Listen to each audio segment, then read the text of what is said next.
하나님은 우리에게 선하고 아름다운 생각을 품도록 도우시는 것 같습니다. 오늘 제가 아침에 교회에 와서 두 가지의 마음의 기쁨이 있었고 하나님 앞에 감사하는 일이 있었습니다. 청년 하나가 저한테 과자 이렇게 박스 두 개를 보이는 거예요. 목사님, 과자 사왔어요? 그러더라고요. 그래서 저는 저를 주는 줄 알고 받으려고 했다가 갑자기 제가 어제 어디 갔었는데 거기에 맛있는 과자가 있어서 애들 주려고 사왔대요. 장가도 안 간 청년이 기특하지 않습니까? 그래서 제가 그 맛이 궁금해서 각각 다른 종류의 한 가지씩 두 개를 달라고 해서 제 사무실에 있습니다. 길을 가다가 본인이 좋아하든 아니면 아니든 상관없이 맛있어 보이는 과자를 보고 교회에 아이들이 생각이 났다니까 얼마나 기특하고 좋은지 모르겠어요. 언젠간 한번 제가 우리 여자 집사님 권사님들 가방 검사를 좀 해봐야 되겠다. 그때는 제가 뭐 상품권을 좀 들고 있든지 그래서 준비가 되면 가방에 아이들을 줄 수 있는 그 사탕이나 뭐 그런 게 들어있는 분은 좀 시상을 좀 하고 싶은 마음이 있어요. 제 아내도 매 주일마다 교회 올 때 애들한테 뭘 줘야 될지 고민을 하고 또 부모님들이 인상 찌푸리지 않을 종류로 껌은 안 된다 그래요. 준비를 해옵니다. 신앙생활하면서 이런 즐거움 있는 것, 아름다운 생각을 품는 것, 다른 사람을 위해서 뭔가 이렇게 해주면 좋겠다라는 생각을 갖고 사는 것, 이거 너무 좋은 일 아니겠습니까? 권사님 한 분이 성가대가 요즘 인원도 부흥하고 성가대가 얼마나 수고하는지 자기가 해보니까 알겠더래요. 그래서 성가대를 좀 뭔가 격려하고 싶은 마음이 있어서 아침에 야쿠르트 하나랑 삶은 계란, 구운 계란이죠, 갖고 오셨다 그러더라고요. 대중교통을 타고 오시기 때문에 멀리서 오셔야 되는데 그 무거운 거 들고 오셨어요. 참 너무 좋지 않습니까? 그 생각을 주신 하나님 앞에 감사하고, 아주 멀리 사는 권사님 한 분은 저를 생각해서 어제부터 열심히 빵을 구워서 그리고 가져다 주신 분도 있습니다. 인생을 살면서 내 마음에 이렇게 뿌듯하고 좋은 일들을 생각한다는 건 하나님이 주신 축복입니다. 다른 세상 사람들과는 좀 다르지 않습니까? 일상적으로 살아가면서 하나님이 우리에게 주신 마음 때문에, 그 감동 때문에 내가 뭔가를 결단할 수 있다는 것은 정말 아름다운 일입니다. 오늘은 예배 드리는데 주일을 준비하면서 마음이 내내 어제부터 아니 며칠 전부터 좀 편하지 않습니다. 이유는 튀르키예하고 시리아 접경 지역에 여러분들이 잘 아는 수리아 안디옥이라고 하는 그 지역에 있는 것이에요. 저희 감리교회에서 거기에 안디옥 감리교회 인터내셔널 처치를 세워가지고 100년 된 건물을 사가지고 거기에 교회를 만들었거든요. 바울이 머물러 있던 곳, 선교했던 곳이라고 여겨져서 그렇게 세운 것인데 건물이 무너졌습니다. 지금도 WHO 추산한 20만 명이나 이상 되는 사람들이 건물 잔해 밑에 있을 것이다. 생각하니까 너무 끔찍하지 않습니까? 한국의 구제연대원들이 가서 보니까 8명인가 생명을 구했다고 하니까, 골든타임이라고 하는 길어서 72시간, 그걸 넘어서 100시간이 넘는데 여전히 생명이 살아서 그 잔해더미에서 나오는 모습을 보면서 그렇습니다. 우리가 이렇게 편안하게 예배드리는 것에 대한 감사가 특별하다는 생각을 좀 갖습니다. 하나님이 우리에게 불어넣어 주시는 생각, 하나님의 믿음이 우리에게 주는 격려와 도전이 무엇인가를 참 많이 생각해 봅니다. 나하고는 관계없는 일일 수 있지만 그래도 우리가 힘을 합해서 뭔가를 좀 해야 되겠다. 저 사람들이 용기를 얻고 회복될 수 있는 것이라면 뭔가를 해야 되겠다. 그래요. 생각을 갖습니다. 제 딸아이는 며칠 전부터 저한테 박스를 좀 구해다 달라고 계속 채근을 합니다.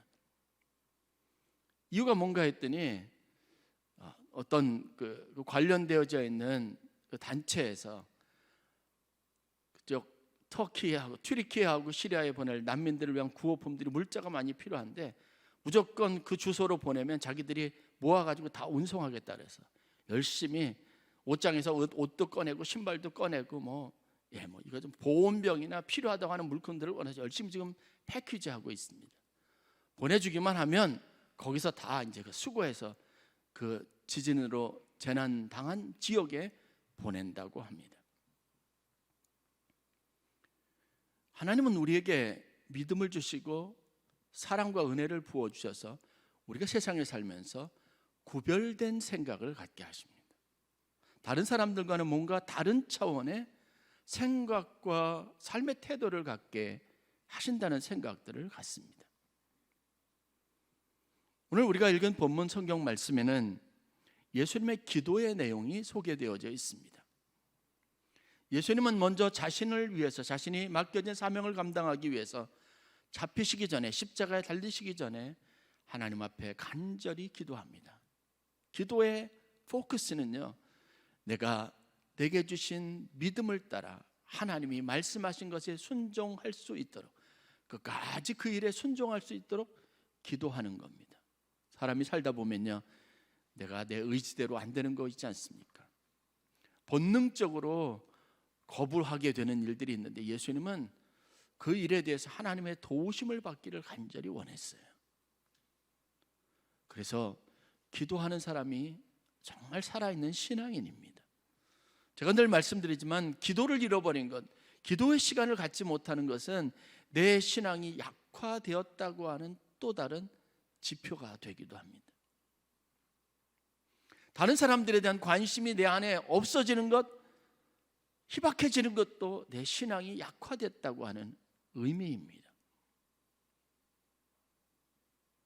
하나님의 일에 대한 관심과 열심이 줄어드는 것도 역시 그런 지표입니다. 주님은 그래서 자신의 사명을 하나님을 영화롭게 하는 일이라고 마음먹고, 하나님, 내가 십자가 지는 데 있어서 그 일을 감당하게 해달라고 말합니다. 그때 예수님이 직접적으로 하나님 앞에 기도했던 내용은, 하나님, 나를 영화롭게 해주세요. 오늘 읽었던 요한복음 17장 1절의 말씀입니다.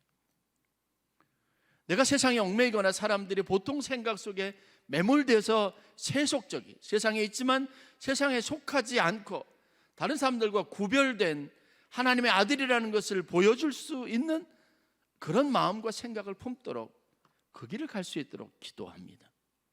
두 번째는 나와 함께 있지만 내 십자가의 고난 이후에 남겨질 제자들을 위해서 기도하셨습니다. 여러분, 성도들을 위해서, 지체들을 위해서 기도 많이 해주셔야 합니다. 여러분들이 어려우면 여러분의 성도들도 어렵습니다. 여러분들이 이렇게 고민스러우면 저들도 고민스럽습니다. 그래서 오늘 본문에 보면 두 가지 기도 제목을 가지고 하나님 앞에 간절히 기도합니다. 그 첫 번째 기도 제목은 바로 저들이 악에 빠지지 않고 보존되도록 기도합니다. 오늘 본문의 말씀을 보면 예수님께서 자신이 이 땅에 오셔서 하셨던 사역을 이야기합니다. 예수님이 무엇을 위해서 어떤 관심을 가지고 애쓰셨는지를 말하는데, 그 내용을 보면 바로 내가 제자들을 보존하기 위해서 애쓰셨다는 말을 포함하고 있습니다. 내가 이 땅에 살면서 이 제자들 믿음 안에 살도록 보존하고 악에 빠지지 않기 위해서 보존했던 것처럼, 이제는 나는 더 이상 세상에 있지 아니하니 하나님 아버지, 이들을 악에 빠지지 않고 보존하여 달라고 하나님 앞에 기도합니다. 이게 하나님 보좌 우편으로 가시기 전에 예수님께서 품으셨던 제자들을 위한 간절한 소망이자 기도였습니다. 그러기 위해서 필요한 것이 무엇이냐면 이 제자들이 주님과 하나 되는 것이었습니다. 하나님과 하나 되는 것이었습니다. 마치 이 제자들, 하나님이 나를 당신의 아들 삼은 것처럼 이들 역시 당신의 아들로 삼아달라고 하는 간절한 바람을 포함하고 있습니다. 여러분 스스로도 하나님의 자녀가 된 것처럼 누군가도 하나님의 자녀의 권세를 가지고 살아야 할 절대적인 필요성이 있다는 것을 주님이 아신 겁니다. 그들이 안전하게 악에 빠지지 않고 보존되기를 위해서 기도하셨던 주님의 기도가 있었습니다. 여러분들도 서로 간에 이런 아름다운 기도로 섬길 수 있기를 바랍니다.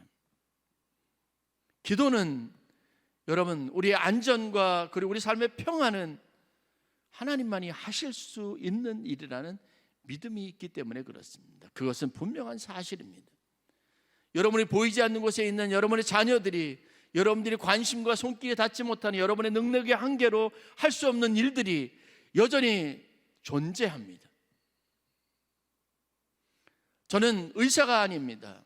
의학적인 전문적인 지식을 갖지 않은 사람입니다. 그러나 그럼에도 불구하고 하나님은 의사보다 더 뛰어나다는 믿음을 가지고 있어서 기도하는 것에는 조금 더 망설임이 없습니다. 병든 자를 낫게 하시기 위해서, 치유를 위해서 기도하는 겁니다. 여러분의 자녀들이 여러분의 보호와 인도하심 속에 늘 있을 수는 없습니다. 그래서 우리의 기도는 항상 무엇을 향해 있냐면 하나님의 보호하심과 보존하심이 있기를 위해서 늘 기도합니다. 저희 교회도 그렇고 자녀들을 위해서 눈물 흘려 기도하시는 많은 분들이 있습니다. 그분들의 기도하는 모습을 보면 정말 마음이 깊이 울림이 있습니다. 저렇게 간절할 수 있을까? 분명한 사실은요, 하나님은 그 기도를 들으신다는 겁니다. 자녀들에게는 제가 봐서는 공로가 없어요. 그런데 하나님이 그 자녀들을 축복하시더라고요. 전적인 하나님의 은혜입니다. 여러분들이 할 수 없고 관심을 둘 수 없고 보호할 수 없는 영역에서 하나님의 완벽한 보호가 이루어질 수 있습니다. 주님은 그래서 이 세상에 속해 있지만 세상에 있지 아니한 제자들을 위해서, 그들의 보호를 위해서, 보존을 위해서 기도하십니다. 어거스틴이라고 하는 사람 여러분 잘 알 겁니다. 히포의 어거스틴이라고 알고 있고 나중에는 우리가 성 어거스틴으로 잘 알려진 사람입니다. 이 어머니는 아주 굉장히 독실한 신앙을 가진 사람이고 기도의 사람이었습니다. 어려서부터 뱃속에 있었을 때부터 그 아들을 위해서 기도했고 그 아들을 위해서 성장하고 자라는 기간 내내 눈물로 기도했던 어머니입니다. 그러나 그런 기도에도 불구하고 아들은 10대 소년 때부터 이미 비뚤어지기 시작했습니다. 그의 삶은 사고뭉치 망나니와 같았습니다. 17살 때 그 청소년기에 방황해서 자기가 속했던 타가스테라고 하는 도시를 벗어나서 카르타고라는 큰 대도시로 갑니다. 거기에서 나는 이름도 모르고 그리고 출생 배경도 모르는 한 젊은 여자와 만나서 오랫동안 동거하면서 살아갑니다. 어머니의 늘 근심과 염려거리가 되었습니다. 만이교라는 이단 신앙에 빠져서 어머니에게서 배웠던 말씀과 기독교 신앙을 잃어버립니다. 어머니로서 할 수 있는 일의 한계를 느끼고 그분은 그럴수록 더 간절한 마음으로 하나님 앞에 기도했습니다. 그렇게 지내다가 로마로 가게 됩니다. 로마에서는 더 방탕한 삶을 삽니다.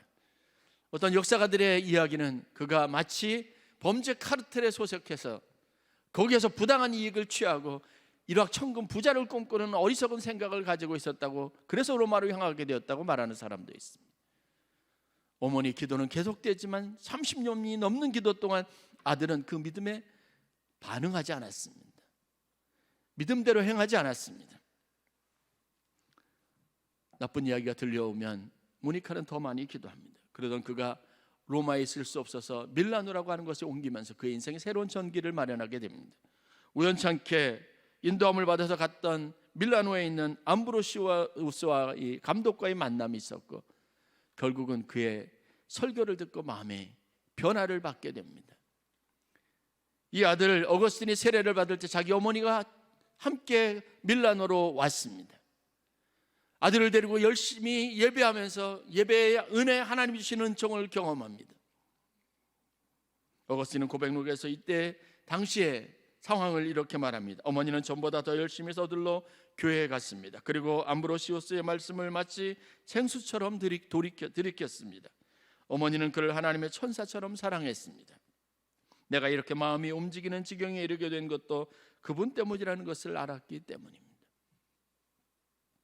결국은 세속적인 생활을 청산하고 세례를 받습니다.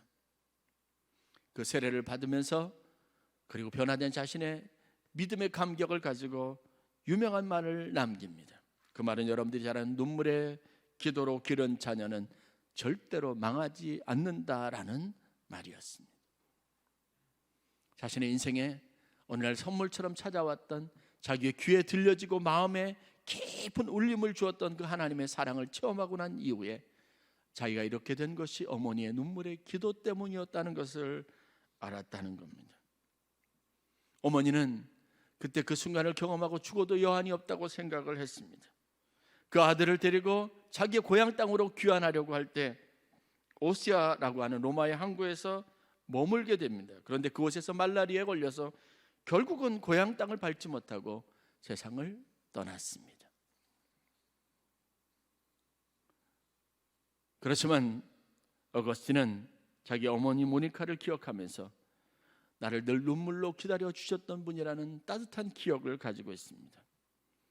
그가 고백하고 기도할 때마다 이렇게 고백합니다. 하나님이여, 제가 아버지 아들이 되었다면 그것은 오직 아버지께서 제게 이런 어머니를 주셨기 때문입니다 라고 고백했습니다. 여러분, 우리의 싸움은 혈과 육에 속한 것이 아니고 영적 전쟁에 관련된 것입니다. 그러므로 우리의 생활, 우리의 삶의 영역에서 우리가 할 수 없는 모든 불가능한 상황 속에서 우리를 지키시고 보존하실 수 있는 유일한 분이 바로 하나님이시라는 믿음을 가져야 될 줄로 믿습니다. 기도의 사람이 되셔야 합니다.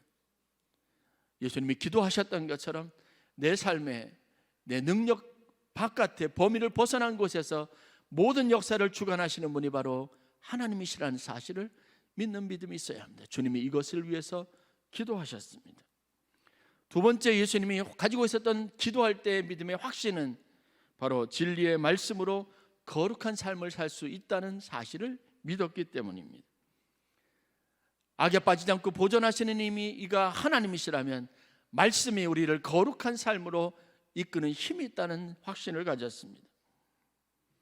말씀은 우리를 온전하고 거룩하게 하고 흠이 없게 합니다. 말씀은 우리의 영혼에 위로를 주고 심지어는 내 육체의 질병을 치유하는 능력이 있습니다. 사도 바울이 3차 전도여행을 마치고 예루살렘으로 돌아가는 길에 밀레도에 있는 장로들을 불렀습니다. 그리고 자기가 가지고 있는 확신을 가지고 그들을 이곳까지 밀레도까지 부른 이유에 대해서 말하면서 그들에게 다음과 같이 이야기합니다. 지금 내가 여러분을 주와 및 그 은혜의 말씀에 부탁하노니 그 말씀이 여러분을 능히 든든히 세우사 거룩하게 하심을 입은 모든 자 가운데 기업이 있게 하실 것입니다. 내가 여러분을 주와 주의 은혜와 그 은혜의 말씀에 부탁한다라고 말합니다.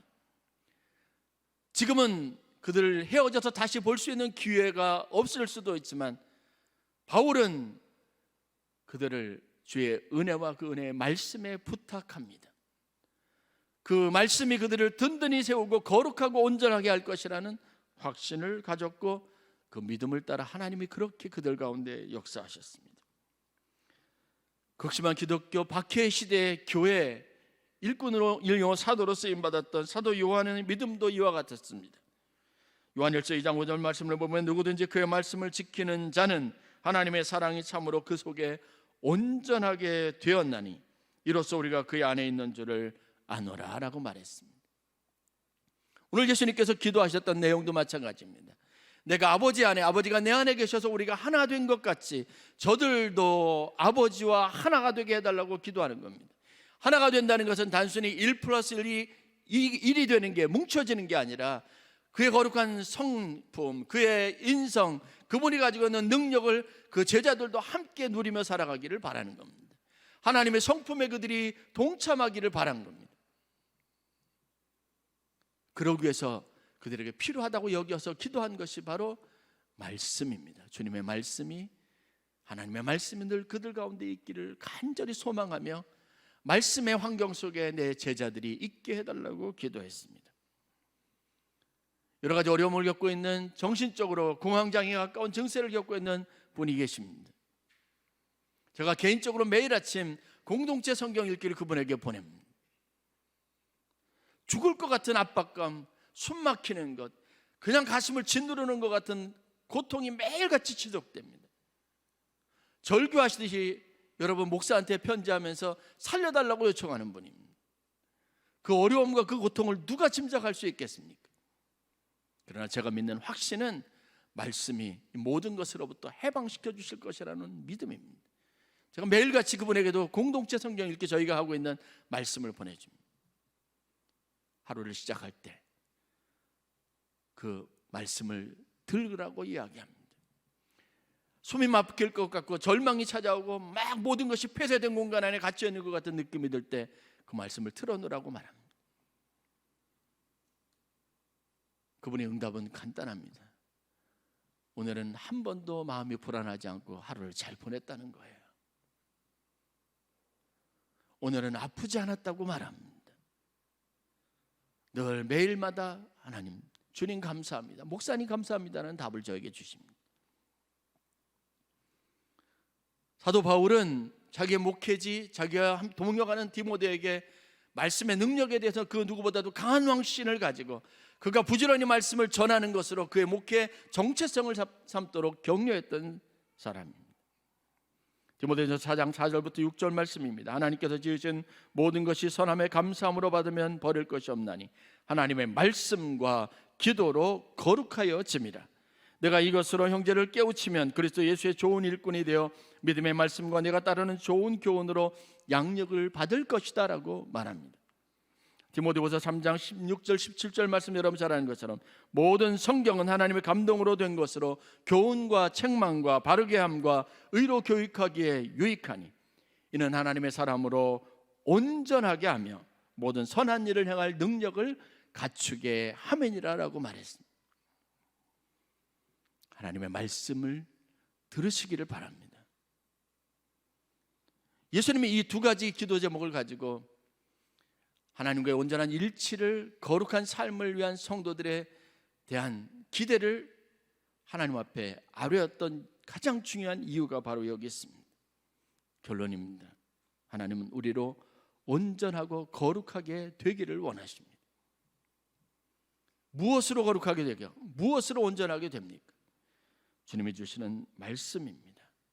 신의 성품에 동참하고, 즉 다시 말해서 하나님과 하나 되기를 원하고 주님처럼 살기를 원하는 우리의 마음의 간절한 열망을 따라서 그 일이 가능해진다고 믿는 확신이 있었습니다.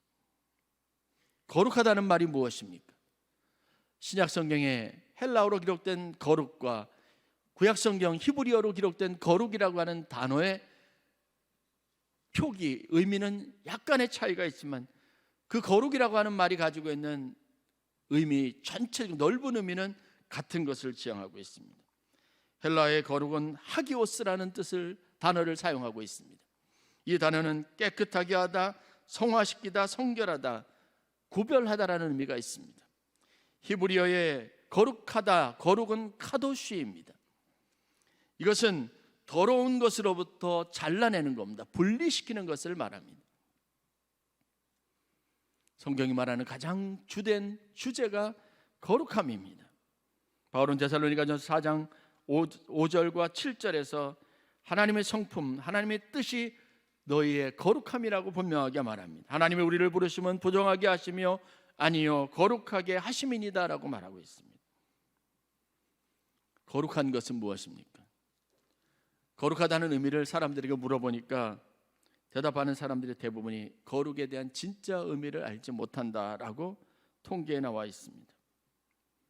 어떤 사람은 거룩하다는 뜻이 그냥 신앙생활 잘하는 게 거룩하다라고 말하기도 합니다. 어떤 사람은 그리스도를 닮는 것이다 라고 말하는 사람도 있습니다.